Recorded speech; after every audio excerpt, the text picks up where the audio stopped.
Shape के साथ compare नहीं करते, उसी तरीके से कराची को और लाहौर को कंपेयर करना गैर मुनासिब है। मैं लाहौर में अच्छा काम होता है, मैं उसको अप्रिशिएट करता हूँ, कराची में अच्छा काम होगा मैं आपके सामने बयान करूँगा और चाहूँगा कि लोग उसको अप्रिशिएट करें।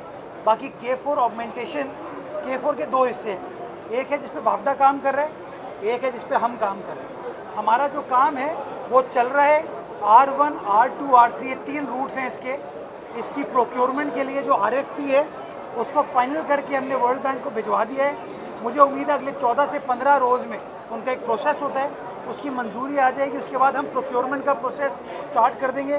तकरीबन 80 अरब रुपये, 77 अरब रुपये हम R1, R2, R3 में अपने इंफ्रास्ट्रक्चर को ठीक करने के लिए खर्च करने जा रहे हैं इस प्रोजेक्ट के ज़रिए, जिससे कराची शहर में इंशाअल्लाह इजाफी 26 करोड़ गैलन डेली पानी हम लाने में कामयाब हो पाएंगे। तो काम चल रहा है, उसमें कोई तातुल नहीं है।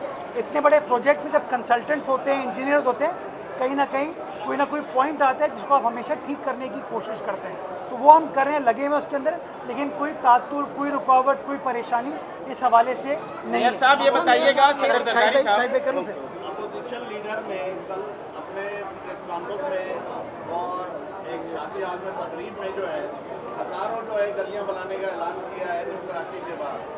आप अपनी प्रोग्रेस पेश कर रहे हैं, लेकिन शहर में जो सूरत हाल है अभी, जिस तरह आपको रेड लाइन में पहली दफ़ा एंट्री दी गई है CM के बाद, इससे पहले आपको मेयर होते हुए जो है आप कहते थे कि सिंध गवर्नमेंट से पूछें, तो इसका क्या बेनिफिट होगा? FWO जो है, क्या वही पॉलिसी दोबारा नहीं होगी? यही FWO जो है K4 मंसूबे में पहले काम कर चुकी है।